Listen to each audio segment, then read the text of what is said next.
പോകുന്നതിന്റെ തലേദിവസം വന്നിട്ട് കാലേ തൊട്ട് അനുഗ്രഹമൊക്കെ കാണിച്ച് അനുഗ്രഹിക്കണം. ഞാൻ പറഞ്ഞു പോയിട്ട് വാ, നന്നായി വാ എന്നൊക്കെ പറഞ്ഞു വിട്ടു. അങ്ങനെ ഒരു ഗെയിമിന് പറ്റിയ ഒരാളാണ്. പാവമാണേ ആള് ഭയങ്കര. അപ്പൊ അതുകൊണ്ട് ഇപ്പൊ ഇതിനകത്തൊക്കെ കരയണ കണ്ടപ്പോ എനിക്ക് ഭയങ്കര വിഷമം. ലാലേട്ടൻ തന്നെ ചോദിച്ചേ 29 വയസ്സായ ആളാണോ ഇത്? നമുക്ക് അങ്ങനെ ഒരു ഫീലേ തോന്നുന്നില്ല. ഇങ്ങനെ പ്രഷറൊക്കെ വരുമ്പോ ചിലപ്പോ അതിൽ നിന്ന് മാറി വേറൊരാളാവും. അമ്മയോട് ഭയങ്കര എന്നും പറഞ്ഞു അങ്ങനത്തെ ഒരു ക്യാരക്ടർ. അതങ്ങനെ ആവാൻ കാരണം ഈ അവന്റെ സ്വഭാവം കൊണ്ട് അങ്ങനെ ആക്കിയതാ. മിനി സ്ക്രീൻ ബിഗ് സ്ക്രീൻ ആ വ്യത്യാസമുള്ളൂ. നമ്മൾ തന്നെ അഭിനയിക്കണമല്ലോ. കാസർഗോഡ് ഏറ്റവും ഇഷ്ടപ്പെട്ട ചോറ് കഴിച്ചിട്ട് വീണ്ടും പായസം കഴിച്ചിട്ട് വീണ്ടും ചോറ്.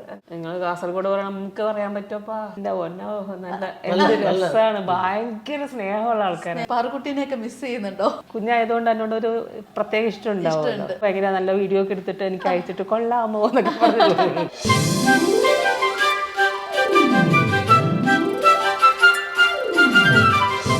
Hello and welcome to Noor talks. അപ്പോൾ ഇന്ന് എൻ്റെ കൂടെ ഉള്ളത് പഞ്ചവത്സര പദ്ധതിയുടെ വിശേഷങ്ങളുമായി സിനിമയുടെ ക്രൂ ആണ്. വെൽക്കം.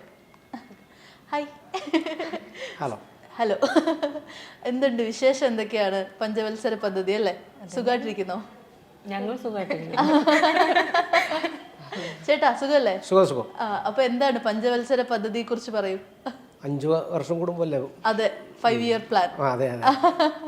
അപ്പൊ ഈ നമുക്ക് പോസ്റ്റർ ഒക്കെ കാണുമ്പോൾ തന്നെ കലംബാസുര ദർശനം എന്നൊക്കെ കാണുന്നത്. അപ്പൊ ഇതിന്റെ ഒരു ഹിസ്റ്ററി എന്താ, സംഭവം എന്താ? അത് സിനിമ കണ്ടിട്ട് അറിയുന്നതായിരിക്കുമല്ലോ കുറച്ചുകൂടി നല്ലത്. അതൊരു സസ്പെൻസ് ആയി നിൽക്കട്ടെ. അതെ. April 26 release. അപ്പൊ അന്ന് നമുക്ക് എല്ലാവരും കലംബാസുരനെ കാണാം. കലംബാസുരനെ കാണാം. ഒരു നാട്ടിൻപുറത്തിന്റെ കഥ പറയുന്ന അങ്ങനത്തെ ഒരു ചിത്രമാണോ? അതെ.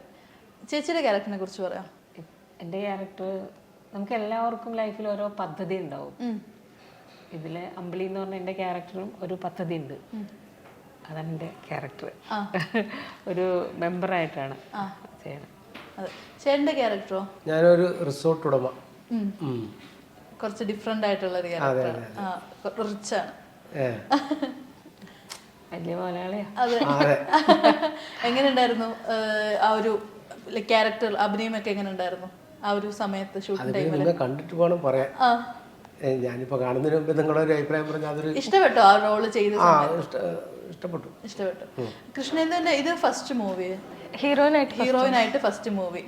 ലൈക്ക് എങ്ങനെയായിരുന്നു ഈ ഒരു പഞ്ചവത്സര പദ്ധതിയിലോട്ട് എത്തിയത്? ഫോട്ടോസും വീഡിയോസും ഒക്കെ അയച്ച് ഓഡിഷൻ വഴി ഡയറക്ടർ സെലക്ട് ചെയ്ത്. എങ്ങനെയുണ്ട് ഫസ്റ്റ് ഹീറോയിൻ എക്സ്പീരിയൻസ്? എങ്ങനെ ഉണ്ടായിരുന്നു? ഭയങ്കര അടിപൊളിയായിരുന്നു. അങ്ങനെ ബുദ്ധിമുട്ടൊന്നുമില്ല, എല്ലാവരുമായിട്ട് കമ്പനിയൊക്കെ ആയിരുന്നു. എന്താ ക്യാരക്ടറിന്റെ നെയിം എന്താ? ഷൈനി. ഇപ്പൊ നമ്മൾ ഈ ഒരു പോസ്റ്റർ ഒക്കെ കാണുമ്പോൾ തന്നെ ഭയങ്കര ഡിഫറൻസ് ഫീൽ ചെയ്യുന്നുണ്ട്. ഈ ആളാണോ ആ ആളെന്ന് മനസ്സിലാവുന്നില്ല. അപ്പൊ ശരിക്കും ഈ ഒരു മേക്ക് ഓവർ എങ്ങനെയായിരുന്നു? ആ ഒരു ഇത്രയും നാടൻ ഒരു പെൺകുട്ടിയായിട്ടുള്ള മേക്ക് ഓവർ? ഞാൻ അങ്ങനെയാണ് കൂടുതലും. എവിടെയായിരുന്നു ഷൂട്ടിംഗ് ഒക്കെ? എവിടെയായിരുന്നു? വയനാട്ടിലായിരുന്നു. അവിടെ സുൽത്താൻ ബത്തേരി എന്ന് പറഞ്ഞ ഒരു സ്ഥലത്തായിരുന്നു. എങ്ങനെയുണ്ടായിരുന്നു ആളുകൾ? സുൽത്താൻ ബത്തേരിന്ന് കുറച്ചും കൂടെ പോണം അല്ലെ? അമ്പല എന്താണ് അമ്പല? അല്ല, വയനാടല്ലായിരുന്നു. സോറി, സുൽത്താൻ ബത്തേരി മാറ്റി പറയോ? അല്ല, സുൽത്താൻ ബത്തേരി അല്ലേ? സുൽത്താൻ ബത്തേരി അമ്പലവയൽ. സുൽത്താൻ ബത്തേരിയുടെ പേര് പോലും മാറ്റാൻ പോയി. അതാ ഞാൻ പറഞ്ഞത്. ആണോ? അതറിയില്ല. ഇല്ല, അങ്ങനെ ചർച്ച നടക്കുന്നുണ്ട്. അതെന്താ? അത് പൊളിറ്റിക്സ് ആയിരിക്കും. സുൽത്താൻ ബത്തേരി മാറ്റം എന്ന് പറയുന്നില്ലേ? നിങ്ങളറിയില്ല? ഇപ്പോഴറിയുന്നത്. നമ്മള് ചോദിച്ചത് വേറെ ചേച്ചിക്ക് എന്തെങ്കിലും സ്ലിപ്പ് പറ്റിയോന്ന് എനിക്ക് കൺഫ്യൂഷൻ ആയി. അതെന്താ സംഭവം? അല്ല, അത് ചർച്ച നടക്കുന്നുണ്ടെങ്കിൽ ഞാൻ പറഞ്ഞു. നമ്മളിതായാലും ചർച്ച ചെയ്യണ്ട. അപ്പൊ സുൽത്താൻ ബത്തേരിയിലായിരുന്നു ഷൂട്ടിംഗ് ഒക്കെ. Sultan Bathery അമ്പലവയലിലായിരുന്നു main location. Complete അവിടെ തന്നെ. അവിടെയാണ് ഞങ്ങള് ഉള്ളത്. ഓക്കെ. അപ്പൊ ചേച്ചിയുടെ ഈ ഒരു മൂവിയിലോട്ട് ഈ ഒരു ക്യാരക്ടർ ചൂസ് ചെയ്യാനായിട്ട് ലൈക്ക് എങ്ങനെയായിരുന്നു ആ ഒരു പ്രൊസീജിയർ? അറിയില്ല, അവരിങ്ങനെ ഡയറക്ടർ വിളിച്ചു പറഞ്ഞു. ഇതിന്റെ ഡയറക്ടർ പ്രേംലാൽ സാറിന്റെ ഫസ്റ്റ് ഒരു മൂവി ഞാൻ ചെയ്തിട്ടുണ്ട്, ആത്മകഥ എന്ന് പറഞ്ഞിട്ട് ചെയ്തിട്ടുണ്ട്. അത് നല്ലൊരു ക്യാരക്ടർ തന്നെയായിരുന്നു, ശ്രീനിയേട്ടന്റെ പടം. അത് കഴിഞ്ഞിട്ട് ഇപ്പൊ ഇതിന് വിളിച്ചു. അത്രേ ഉള്ളൂ. ഒരേ സമയം ഇപ്പൊ ചേച്ചിയെ അപേക്ഷിച്ച് നോക്കുകയാണെങ്കിൽ ടെലിവിഷനിലും അതുപോലെ തന്നെ സിനിമയിലും സക്സസ്ഫുൾ ആയിട്ട് കരിയർ കൊണ്ടുപോകുന്ന ഒരാളാണ്. അപ്പൊ ഈ ഒരു 2 റോൾസും 2 ഡിഫറെന്റ് ഇതാണല്ലോ, ടെലിവിഷനും സിനിമയും. ഇതെങ്ങനെയാ ചേച്ചി അപ്രോച്ച് ചെയ്യുന്നത്? രണ്ടും ഡിഫറെന്റ് എന്നല്ല, ഒരു മിനി സ്ക്രീൻ ബിഗ് സ്ക്രീൻ ആ വ്യത്യാസമുള്ളൂ. നമ്മൾ തന്നെ അഭിനയിക്കണമല്ലോ. ആക്ടിങ് എല്ലാം ഒരുപോലെ തന്നെയായിരിക്കും. ഇപ്പൊ ഞങ്ങളിപ്പോ ഉപ്പും മുളകിന്റെ ആ ഒരു ഇത് വേറെ ഒരു അതും ഫിലിം തമ്മിൽ വലിയ വ്യത്യാസമൊന്നുമില്ല. എനിക്ക് അങ്ങനെ തോന്നിയിട്ടില്ല. എന്നാലും ഇപ്പം അതിനെ അപേക്ഷിച്ച് നോക്കുകയാണെങ്കിൽ അതിപ്പോ ഒരു നിങ്ങൾ ഇത്രയും വർഷങ്ങളായിട്ട് എല്ലാവരും ഒന്നിച്ച് അതൊരു സെറ്റായി ഡെയിലി ഇത്രയും ആളുകള്. അപ്പൊ ഇതെന്ന് പറയുമ്പോഴത്തേക്ക് നമുക്കൊരു 1 month അല്ലെങ്കിൽ 40 days അങ്ങനെയാണല്ലോ. ആ ഒരു ഡിഫറൻസും ഉണ്ടല്ലോ. അപ്പൊ അതിനെ എങ്ങനെ അപ്രോച്ച് ചെയ്യുന്നതെന്ന്? അത് നമുക്കൊരു ഫാമിലി പോലെയാണ്. നമ്മളിപ്പോൾ രാവിലെ രാത്രി എൻ്റെ വീട്ടിൽ പോയി കിടന്നുറങ്ങും, പകൽ മൊത്തം അവിടെ നിൽക്കും, ഭക്ഷണമെല്ലാം അവിടെ നിന്ന് കഴിക്കും, അവിടുന്ന് ഒരു ലൈഫ് പോലെ അങ്ങ് പോവും, വീണ്ടും രാത്രി വീട്ടിലേക്ക് പോകും. ഇതെന്ന് പറഞ്ഞാൽ അങ്ങനെയല്ല, 1 മാസം ഞങ്ങൾ എല്ലാവരും കൂടെ അവിടെ കിടന്ന് ഒരു നല്ലൊരു മൂവി ഉണ്ടാക്കാൻ വേണ്ടി. അങ്ങനെ ഇതിപ്പം ഉപ്പുമുളക് ഇപ്പം ലൈക്ക് കഴിഞ്ഞല്ലോ, അപ്പോൾ പാറുക്കുട്ടീനെയൊക്കെ മിസ് ചെയ്യുന്നുണ്ടോ?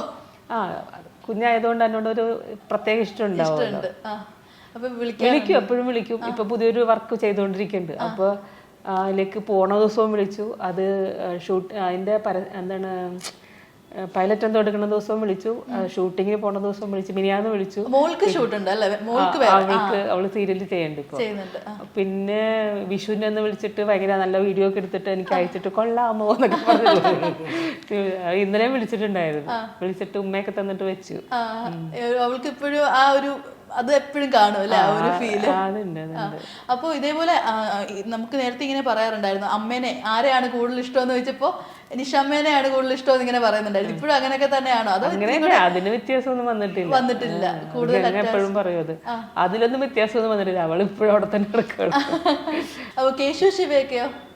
അവര് ശിവ വിളിച്ചിട്ടുണ്ടായിരുന്നു 2-3 ദിവസം മുന്നേ, വിഷുവിന്റെ അന്ന് വിളിച്ചിട്ടുണ്ടായിരുന്നു. കേശു ഇടയ്ക്ക് വിളിക്കും. ഇപ്പൊ മുടിയൻ ചേട്ടനാണെങ്കിൽ ബിഗ് ബോസിലൊക്കെ പോയി കാണാറുണ്ടോ? അവൻ പോകുന്നതിന്റെ തലേദിവസം വന്ന് കാലേ തൊട്ട് അനുഗ്രഹമൊക്കെ കാണിച്ച് അനുഗ്രഹിക്കണം. ഞാൻ പറഞ്ഞു പോയിട്ട് വാ, നന്നായി വാ എന്നൊക്കെ പറഞ്ഞു വിട്ടു. പക്ഷെ ഭയങ്കര പാവമാണ് ആള് ഭയങ്കര. അപ്പൊ അതുകൊണ്ട് ഇപ്പൊ ഇതിനകത്തൊക്കെ കരയണ കണ്ടപ്പോ എനിക്ക് ഭയങ്കര വിഷമമായി. ഇമോഷണലി ശരിക്കും അങ്ങനെയാണ് ആള്, അങ്ങനെയാണ് ക്യാരക്ടർ, അങ്ങനെയാണ്. വേഗം വിഷമമൊക്കെ, ഭയങ്കര സ്നേഹമാണ്, എല്ലാവരോടും സ്നേഹമാണ്. ആത്മാർത്ഥത കൂടുതലുള്ളവർക്ക് പെട്ടെന്ന് കരച്ചിൽ വരും. അവർ പ്രതീക്ഷിക്കുന്നത് ഇപ്പൊ നമ്മളൊരാളോട് എല്ലാവരോടും നമുക്ക് സ്നേഹമാണ്. അപ്പൊ അവരിൽ നിന്ന് തിരിച്ചത് കിട്ടാണ്ടാവും പെട്ടെന്ന് ഇങ്ങനെയുള്ള ആൾക്കാർക്ക് അറിയാം. അപ്പൊ അതന്നെ അവന്റെ ഉള്ളിലുള്ളതാണ്. അവനെ ആക്ട് ചെയ്യണില്ല എന്നാണ് എന്റെ ഒരു വിശ്വാസം. അങ്ങനെ ഒരു ഗെയിമിന് പറ്റിയ ഒരാളാണോ ശരിക്കും? ഇമോഷണലി ഇങ്ങനെ അതൊരു വല്ലാത്തൊരു അവസ്ഥയാണല്ലോ ഇത്രയും ദിവസം. അറിയില്ല, അത് ചിലപ്പോ അവിടെ നിന്ന് അവന്റെ ഒരു ക്യാരക്ടർ മാറും ചിലപ്പോ, അല്ലെ? ഇങ്ങനെ പ്രഷറൊക്കെ വരുമ്പോ ചിലപ്പോ അതിൽ നിന്ന് മാറി വേറൊരാളാവും. ഇതിപ്പോ അതില് എല്ലാവരും ഗെയിമേഴ്സ് ആണല്ലോ, പക്ഷെ ആള് കൂടുതലും ഒരു ഫ്രണ്ട്ഷിപ്പിന് അത് നോമിനേറ്റ് ഒക്കെ ചെയ്യുന്ന സമയത്ത് വേഗം വിഷമമാവാറുണ്ട്. അപ്പൊ ശരിക്കും ഇപ്പൊ ചേച്ചി നിങ്ങൾ സെറ്റിൽ ആണെങ്കിൽ പോലും ഇപ്പൊ ചെറിയ കാര്യങ്ങൾക്ക് നമ്മളിപ്പോ എന്തെങ്കിലും ഒരു ദേഷ്യപ്പെടുകയാണെങ്കിൽ ഇതുപോലെ ഭയങ്കര വിഷമം വരും. ചിലപ്പോ ഭയങ്കര ദേഷ്യം വരും, പെട്ടെന്ന് അങ്ങോട്ട് കരയുകയും ചെയ്യും. അങ്ങനെ മാറും, ഇങ്ങനെ മാറിക്കൊണ്ടിരിക്കും.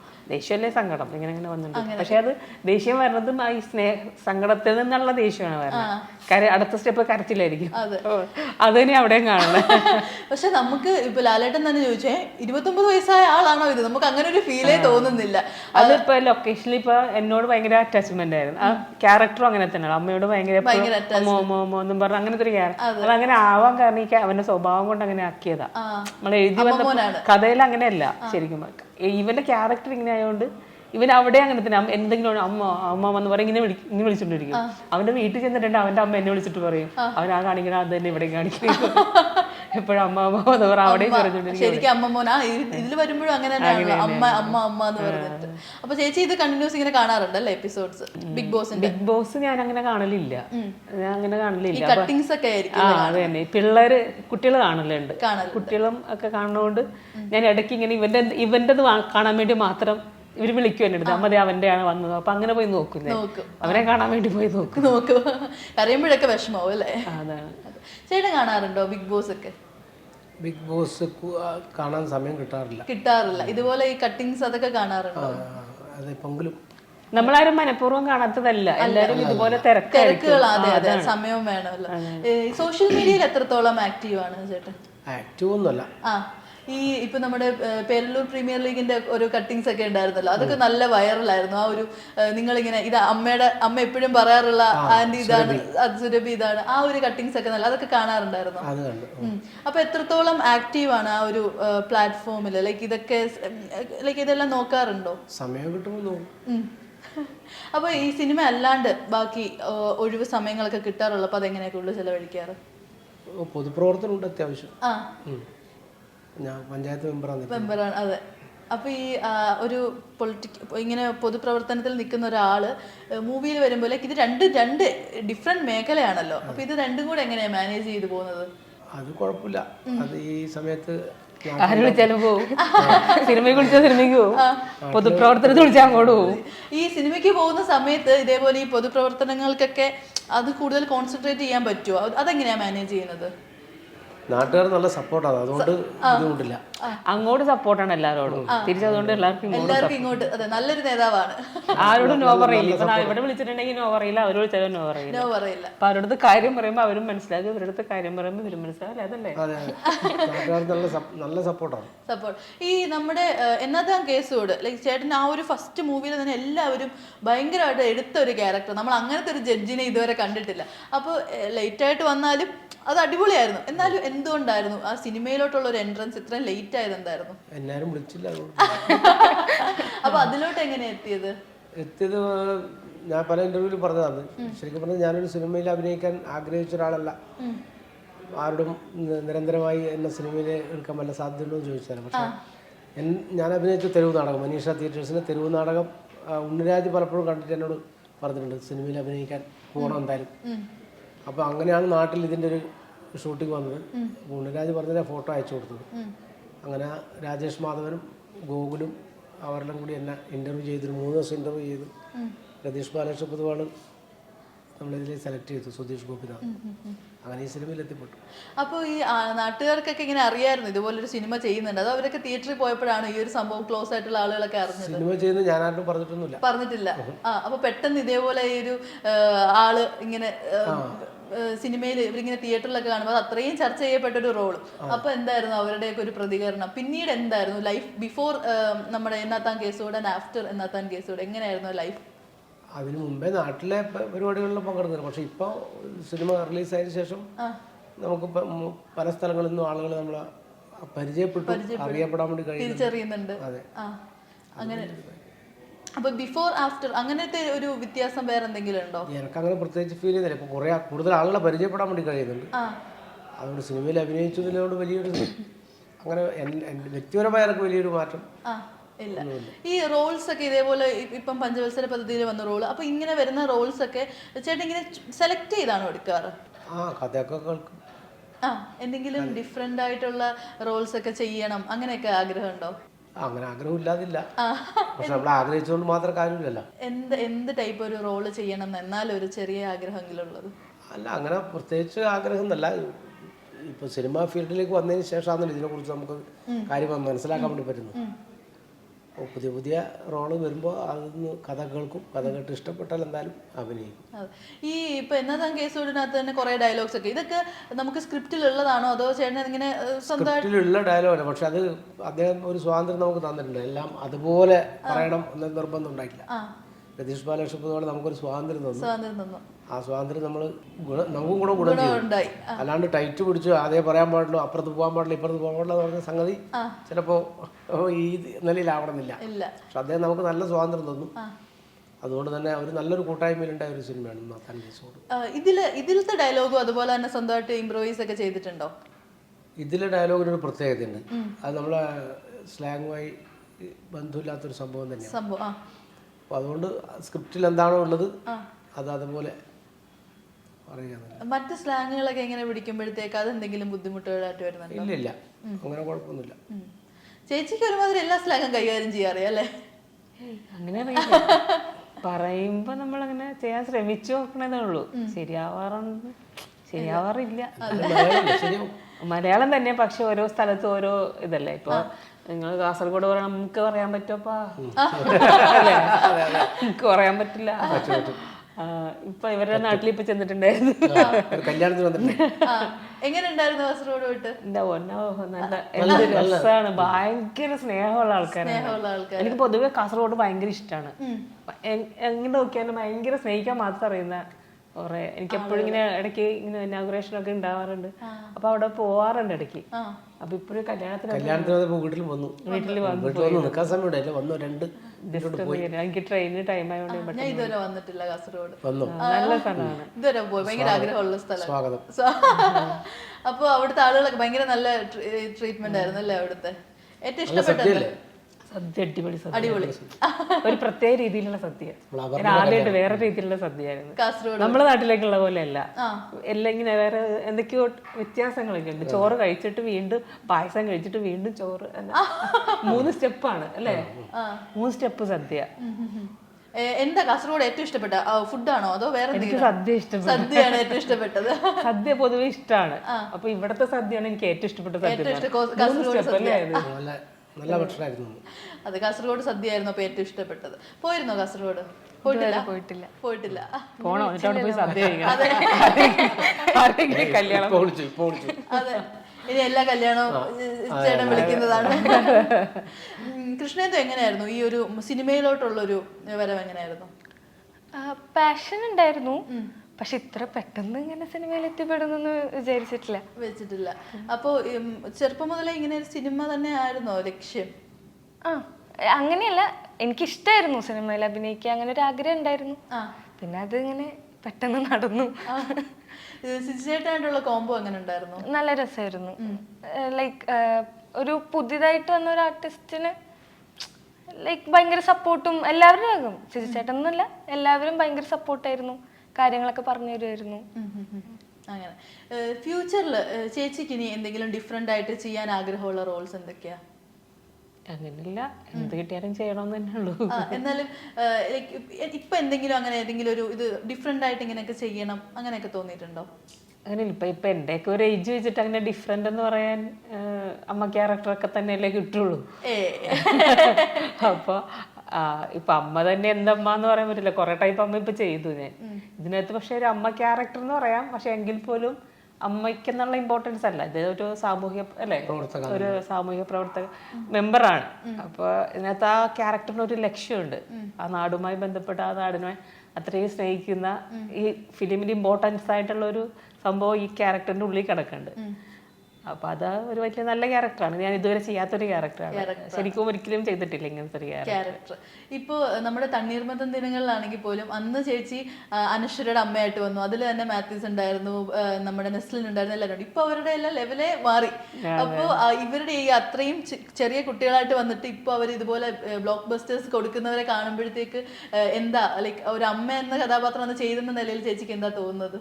നല്ലതല്ലേ? അപ്പൊ അവര് ഇപ്പൊ പുതിയൊരു ജനറേഷനിലേക്ക് മാറിയല്ലോ അല്ലേ? ഇപ്പൊ എപ്പോഴും പുതിയതിലേക്ക് വരുമ്പോ ഒരു അപ്ഡേഷനാണ്, ഇങ്ങനെ അപ്ഡേറ്റ് ചെയ്തോണ്ടേ ഇരിക്കുള്ളൂ. ഇപ്പൊ മൂവി എന്ന് പറയുമ്പോൾ ഇപ്പൊ ആ ഒരു പഴയ ഇതിൽ നിന്ന് മാറി വേറൊരു ലെവലിലേക്ക് കയറി. ഓഡിയൻസ് ആണെങ്കിലും കലാകാരന്മാരാണെങ്കിലും എല്ലാവരും. അപ്പോൾ അതനുസരിച്ച് ഇവരും മാറണമല്ലോ. അവർ വളർന്നു, അവർ ആ കുട്ടിയിൽ നിന്ന് മാറി അവര് പുരുഷന്റെ വലിയ വലിയ കുട്ടികളായി വലിയ പയ്യന്മാരായി. അപ്പോൾ അവരിലേക്ക് മാറിയിരിക്കുകയാണ് ഇപ്പൊ. ഇല്ല, കോണ്ടാക്ട് ഒന്നും ഇല്ല, പിന്നെ കാണുമ്പോ ഇപ്പം നമുക്ക് അവരുടെ മാത്യുവിന്റെ അമ്മയായിട്ട് പ്രകാശം പറക്കട്ടെ ചെയ്തിരുന്നു. പ്രകാശം പറക്കട്ടെ അതിലും അതിൽ തല്ലിയ പോലെ തന്നെ കുറെ തല്ലുന്നുണ്ടായിരുന്നു. ഇപ്പൊ നമ്മളുടെ മലയാള സിനിമയിൽ നോക്കുവാണെങ്കിൽ ഈ ഇയറിൽ സ്റ്റാർട്ടിങ് മുതൽ എല്ലാ ഹിറ്റുകളാണ്. അതെ, അപ്പൊ ഏറ്റവും നിങ്ങൾക്ക് മൂന്നാൾക്ക് ഏറ്റവും ഇഷ്ടപ്പെട്ട മൂവീസ് ഏതൊക്കെയാ ഈ ഒരു ഇയറിൽ ഇറങ്ങിയത്? എനിക്ക് പ്രേമലു ആയിരുന്നു ഭയങ്കര ഇഷ്ടപ്പെട്ടത്. നമ്മളുടെ ഇപ്പൊ ഞങ്ങളുടെയൊക്കെ കാറ്റഗറിയില് അല്ലെ, ഞങ്ങളുടെയൊക്കെ അതെ അതെ, ഇപ്പൊ ഞങ്ങളപ്പോ ഇപ്പഴാ മൂവി നമ്മൾ കാണുമ്പോ നമ്മൾ ആ ഏജിലേക്ക് മാറിയിട്ട് വേണം ആ മൂവി കാണാൻ. ചെന്നിരുന്ന് കുറച്ച് കഴിയുമ്പോ തന്നെ നമ്മൾ ഓട്ടോമാറ്റിക്കലി അങ്ങ് നമ്മൾ ആ പഴയ ഏജിലേക്ക് മാറിയിട്ട് കണ്ടാൽ മാത്രമേ നമുക്ക് ആ ഒരു അത്ര അങ്ങോട്ട് ഇവർക്കൊന്നും ചെയ്യേണ്ട ആവശ്യമില്ല, ഇവർക്ക് അവിടെ പോയിട്ട് അടിച്ചു പൊളിക്കാം. ഞങ്ങൾ ഭയങ്കര ഇഷ്ടപ്പെട്ട പടമാണ് പ്രേമലു അല്ലെ? ഏതാ ഇഷ്ടപ്പെട്ടത്? ആവേശം. ആവേശം അടിപൊളി. എടാ മോനെ, ആവേശം കണ്ടിട്ടില്ല, ആവേശം ഞാൻ കണ്ടിട്ടില്ല, കണ്ടിട്ട് പറയാം. ആടുജീവിതം. ഞാൻ ആടുജീവിതവും കണ്ടിട്ടില്ല. കണ്ടെന്ന് വെച്ചാൽ ഞാൻ കുറച്ച് തിരക്കായിരുന്നു. ഇപ്പൊ ഇന്നാണ് ഒന്ന് ഫ്രീ ആയത്, അപ്പൊ അതുകൊണ്ട് ഇനിയിപ്പോ നാളെ പോവാന്നും പറഞ്ഞിരിക്കും. വർഷങ്ങൾക്ക് ശേഷം നന്നായിട്ട് ഇഷ്ടപ്പെട്ടു. അടിപൊളി അടിപൊളി. അപ്പൊ നമ്മുടെ എന്താ കലംബാസുര ദർശനം നമുക്ക് 26-ാം തീയതി കാണാൻ പറ്റും. എന്നാൽ ഈ കലംബാസുരനെ കുറിച്ച് ഒരു ഡീറ്റെയിൽസും കിട്ടുന്നില്ല. കലംബാസുരനെ കുറിച്ച് ഡീറ്റെയിൽസ് പറഞ്ഞാൽ അത് ആ സിനിമയാവും. സിനിമയാവും. അതുകൊണ്ട് എല്ലാവരും 26-ന് കലംബാസുരനെ പ്രാർത്ഥിച്ചുകൊണ്ട് നടക്കണം എപ്പോഴും. ഇനി ഇത് കഴിഞ്ഞ് ഇന്റർവ്യൂ കഴിഞ്ഞിട്ട് സർവരാജ്യ രക്ഷക, സൗരയുധ പാലക, അതൊന്ന് പറഞ്ഞ് എന്തോ സർവരാജ്യ രക്ഷക, സർവരാജ്യ രക്ഷക, സർവയുദ്ധ പാലക, സർവയുദ്ധ പാലക, സൗരയൂഥ പാലക, സൗരയുധ അല്ലേ, സൗരയൂഥ, സൗരയുധ പാലക. ഇതിങ്ങനെ ഒരു മന്ത്രമാണത്. അപ്പൊ കുറച്ചിങ്ങനെ ഒരു 108 പ്രാവശ്യം ഒരു ജപമാല അല്ല, സീരിയസ് ആയിട്ട് പറയാണ്. ഈ സിനിമ കണ്ടിട്ട് അവിടെ നിന്ന് ഇറങ്ങുമ്പോ ഇതിങ്ങനത്തെ ഒരു മാല എടുക്കണം, 108 ഉള്ളത് എടുത്തിട്ട് ഇങ്ങനെ കയ്യിൽ പിടിച്ചിട്ട് ഇങ്ങനെ മുദ്രയൊക്കെ പിടിച്ചിട്ട് സർവരാജ്യ രക്ഷക, സൗരയുദ്ധ പാലക എന്നിങ്ങനെ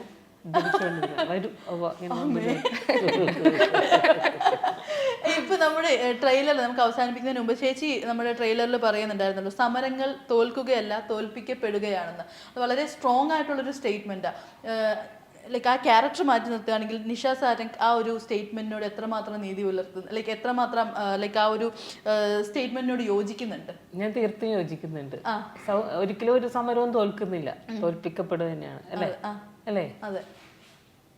തോൽക്കാൻ വേണ്ടിയിട്ടല്ലല്ലോ നമ്മൾ ഇപ്പൊ എന്തും നമ്മൾ ചെയ്യുന്നത് തോൽക്കാൻ വേണ്ടിയിട്ടല്ല. തോൽപ്പിക്കപ്പെടേണ്ടി വരുമ്പോ നമ്മൾ മാറിക്കൊടുക്കുകയാണ്. എന്തെങ്കിലും വിജയിക്കും, എന്താണെങ്കിലും അത് വിജയിക്കും. അന്തിമ വിജയം അതെ ഉണ്ടാവും. ഈ സമരം എപ്പോഴും ചീത്തതിന് വേണ്ടിയിട്ടല്ലല്ലോ, നല്ല നന്മയ്ക്ക് വേണ്ടിയിട്ടാണ് സമരം ചെയ്യുന്നത്. എന്തെങ്കിലും മോശമാണെന്നും പറഞ്ഞാൽ ആരും പോയി സമരം ചെയ്യില്ലല്ലോ, അടിയുള്ളൂ ഉറപ്പായിട്ട്. അപ്പോൾ നന്മയ്ക്ക് വേണ്ടി ചെയ്യുന്ന സമരങ്ങൾ ഒരിക്കലും തോൽക്കാറില്ല, തോൽപ്പിക്കപ്പെടാറേ ഉള്ളൂ. അതെ. അപ്പോൾ എന്തായാലും ഏപ്രിൽ 26 നമുക്ക് തിയേറ്ററിൽ കാണാൻ സിനിമ വലിയൊരു സക്സസ് ആവട്ടെ. All the best. Thank you. Okay.